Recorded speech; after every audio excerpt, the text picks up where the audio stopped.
एक बार देवी लोक में देवी आदि पराशक्ति के पास छठी माता आती है। हे देवी महादेवी, मेरी पुकार सुने। आओ देवसेना, क्या हुआ?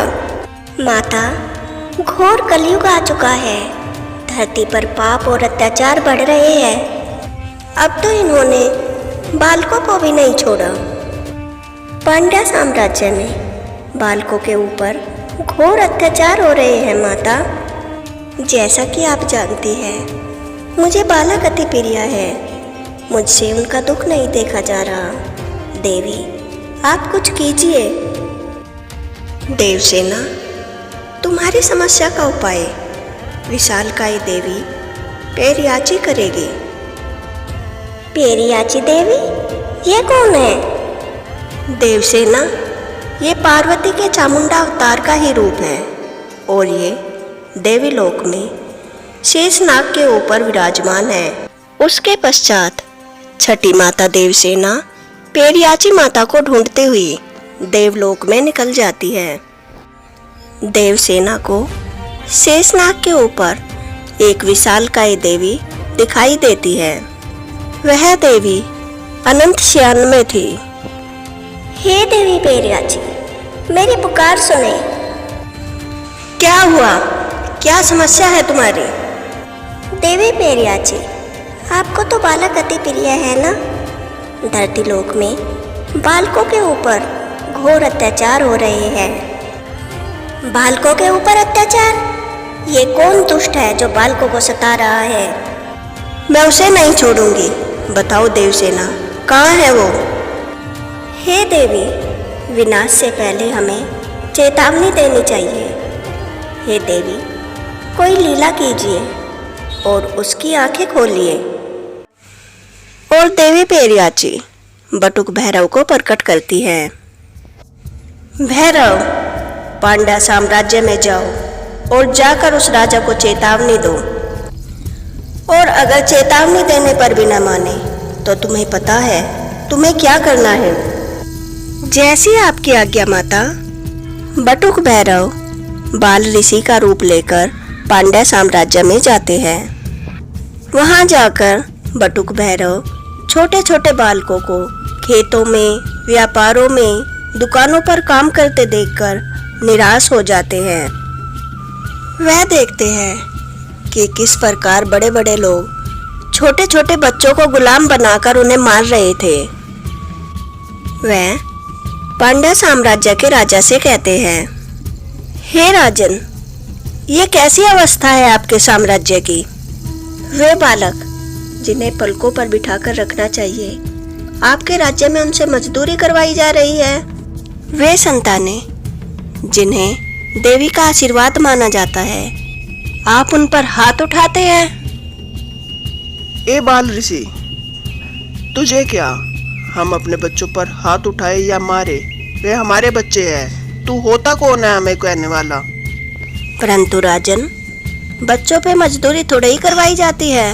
वे तो नाजुक और कोमल होते हैं और ऊपर से आप उन्हें मारते भी हैं। ऐसे आपकी संतान बड़े होकर आपकी सेवा थोड़े ही करेगी। सेवा कैसे नहीं करेगी? ये उनका धर्म है। और उनसे लाड प्यार करना आपका धर्म है। आप भी तो नहीं निभा रहे हैं। तभी एक दास बालक से राजा के लिए लाया हुआ जल गिर जाता है। राजा अति क्रोधित हो जाता है और उस बालक को मारने लगता है। दुष्ट बालक, तेरा ये दुस्साहस एक काम ढंग से नहीं होता। और बटुक भैरव क्रोधित हो जाते हैं और अपने दिव्य रूप में आ जाते हैं। हे राजा, तेरा ये दुस्साहस, तू मेरे सामने ही बालकों पर अत्याचार करेगा। अगर मैं चाहूं तो तेरा और तेरे राज्य का अभी अंत कर दूं, परंतु मुझे देवी की आज्ञा नहीं है। तो हे राजा, मैं तुझे श्राप देता हूँ। जब तेरी पहली संतान का पैर धरती को छू लेगा, उसी समय तेरा राज्य नष्ट हो जाएगा। और बटुक भैरव अंतर्ध्यान हो जाते हैं। हे भगवान, ये क्या हो गया? अब मैं क्या करूं? और राजा भागा भागा अपनी गर्भवती पत्नी के पास जाता है।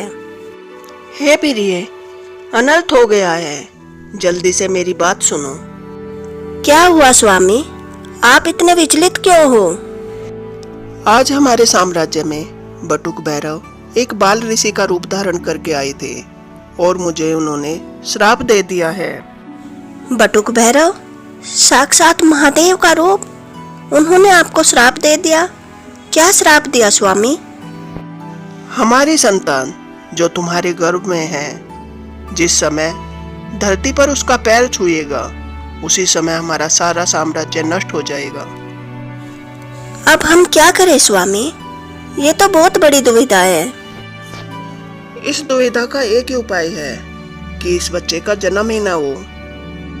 सैनिकों, रानी को बंदी बना दो। हे देवी, कितना दुष्ट राजा है ये, इससे तो अभी भी बुद्धि नहीं आई।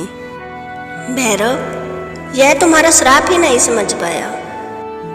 तुमने श्राप दिया था कि बच्चे का पाँव धरती पर ही नहीं लगना चाहिए, उसका यह मतलब ही नहीं समझ पाया। पाँव धरती पर ना लगने देना, इसका मतलब बहुत लाड प्यार से पालना। इस राजा को एक और मौका देते हैं। जिस दिन इसकी पत्नी बच्चे को जन्म देगी उस दिन मैं जाकर इस राजा को एक बार और समझाऊंगी। परंतु जो यह उस दिन भी नहीं समझा तो इसका अंत निश्चित है। कारागार में बंद रानी बच्चे को जन्म देने वाली थी और वह पीड़ा में तड़प रही थी। वहाँ पर एक दयावान सैनिक रानी से कहता है, हे रानी, आपके साथ महाराज ये क्या कर रहे हैं? आप मुझे बताइए, मैं किस तरह से आपकी सहायता कर सकता हूँ? हे सैनिक, तुम्हारे महाराज इस बच्चे की मृत्यु चाहते हैं और इस बच्चे के साथ साथ आज मेरी मृत्यु भी निश्चित है। तुम ऐसा करो, अगर तुम्हें कोई दाई माँ मिल जाए तो तुम उसे ले आओ, कम से कम मेरे प्राण तो बच जाएंगे। सैनिक भागा भागा जाता है और राज्य की हर दाई को आने के लिए पूछता है, लेकिन कोई भी दाई राजा के आदेश के खिलाफ जाने के लिए नहीं मानती। और तभी देवी पैरियाची पृथ्वी पर अवतरित होती है। क्या दुविधा है तुम्हारी?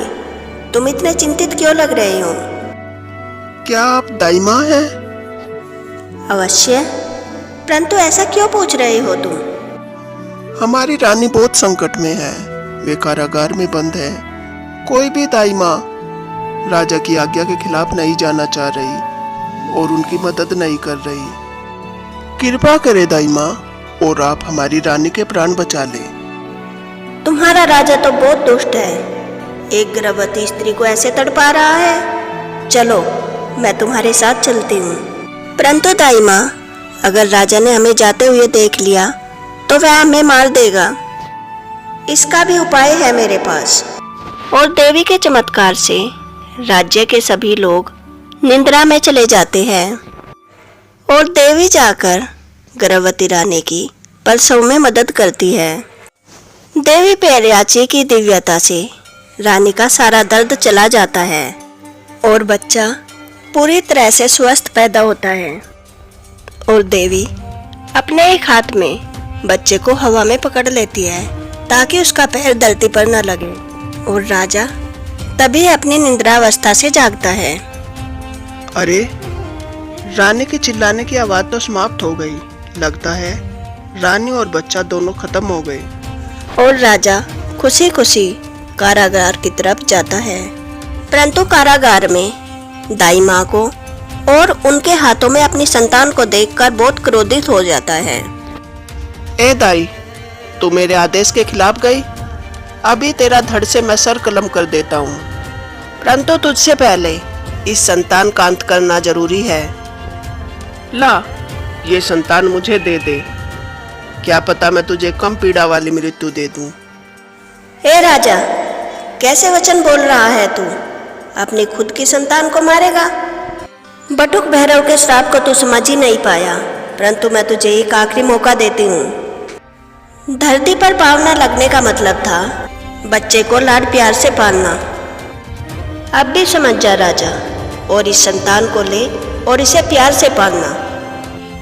ए दाई, तू कौन होती है मुझे ज्ञान देने वाली? और बटुक भैरव के श्राप का अर्थ मुझे एक मंदबुद्धि नारी समझाएगी? और राजा अपनी संतान को मारने के लिए दौड़ता है।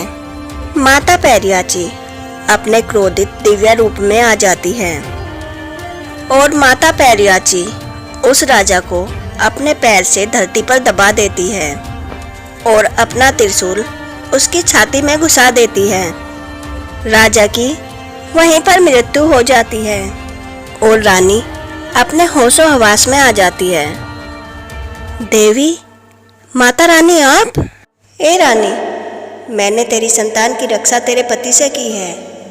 अब इसे अपनी गोद में लो और लाड प्यार से पालो। देवी, इस संतान की मृत्यु बहुत आवश्यक है। यह श्रापित है।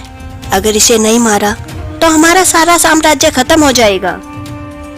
कैसी दुष्ट बुद्धि है रे तेरी। मैं तुझे खुद समझा रही हूँ और तुझे समझ नहीं आ रहा।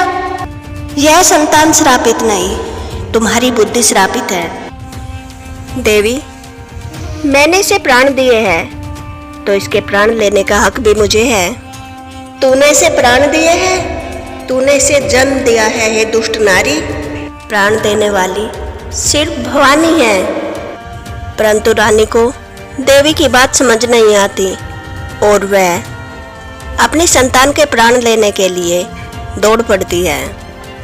इससे पहले कि वह उस शिशु को कोई हानि पहुंचाए, देवी उसे अपनी जांघ पर पटककर चीर देती है। यह माता का रूप था पेरियानडेची देवी। इस भयानक रूप में माता अपनी संतानों की रक्षा करती है। माता के इस रूप के दर्शन करने के लिए देवी लोक के वासी प्रकट हो जाते हैं और देवी उस शिशु को अपनी गोद में लेती है और उसके ऊपर से श्राप उतार देती है और उस शिशु के कुल वाले देवी को अपनी कुल देवी मानते हैं। यह थी देवी पेरियाची की अद्भुत कथा। जय माता दी। सृष्टि के आरंभ में कुछ भी नहीं था, केवल शक्ति थी और एक स्थिर ब्राह्मण। मेरी परमेश्वर निद्रा में है। और प्रकट होती है देवी आदि शक्ति। मुझे पता है आपको जगाने का उपाय क्या है। आप सदैव स्थिर है और मैं सदैव अस्थिर। जब हम दोनों का मिलन होता है तभी सृष्टि को प्रमाण मिलता है। मुझे इस सृष्टि की रचना करनी होगी, तभी आप जागृत होंगे और प्रभु परमेश्वर माता में जाकर विलीन हो जाते हैं। देवी आदि शक्ति 3 रूप लेती है। तारा, त्रिपुर सुंदरी, महाकाली और माता अपने सात्विक रूप तारा और राजसिक रूप त्रिपुर सुंदरी और तामसिक रूप महाकाली में बट जाती है। तीनों देवियों को महाशक्ति का आदेश ज्ञात था। हे देवियों, अब हमें सृष्टि की रचना करनी होगी और उसके लिए एक उचित अधिपति ढूंढना होगा। हे देवी, हम सृष्टि की रचना नहीं, अब हम सृष्टि को जन्म देंगे। अब समय आ गया है जगत जननी रूप धारण करने का। और देवी तारा एक कमल का रूप ले लेती है और माता त्रिपुर सुंदरी एक योनि का रूप ले लेती है और देवी महाकाली चरणों का रूप ले लेती है। ये तीनों एक दूसरे में विलीन हो जाते हैं और देवी लज्जा गौरी का रूप धारण करते हैं। देवी लज्जा गौरी के सिर के स्थान पर एक कमल है और उनके दोनों हाथों में भी कमल है जो उन्होंने कीचड़ में से ऊपर उठाया है। शीश का न होना इस बात को दर्शाता है कि देवी के अंदर बिल्कुल भी अहंकार नहीं है और वे साक्षात मोक्ष स्वरूपनी हैं। माता ने कोई भी वस्त्र धारण नहीं किए हैं, फिर भी उनका नाम लज्जा गौरी है और यह दर्शाता है कि माता को लज्जा करने की कोई आवश्यकता नहीं है। हम उनकी संतानें, हमें उन्हें माता के रूप में देखना चाहिए। उन पर कोई मानवीय धारणाएं नहीं लगानी चाहिए। माता के हाथों में जो 2 कमल है वे उनके पवित्र भक्तों को दर्शाते हैं जिन्हें माता कीचड़ यानी पापी भूलोक से मोक्ष की ओर ले जा रही है। लज्जा गौरी रूप में माता ने पूरे संसार को जन्म दिया और फिर माता की इच्छा से देवी भुवनेश्वरी प्रकट हुई। माता लज्जा गौरी अंतर ध्यान हो जाती है और तभी से माता भुवनेश्वरी संसार की साम्राज्ञी बनकर इस ब्रह्मांड पर राज कर रही है। अगर आपको हमारी प्यारी माता की यह कथा पसंद आई हो तो वीडियो को लाइक करें और ऐसी ही नई नई कथाएं सुनने के लिए मेरे चैनल को सब्सक्राइब करें। जय माता लज्जा गौरी की जय।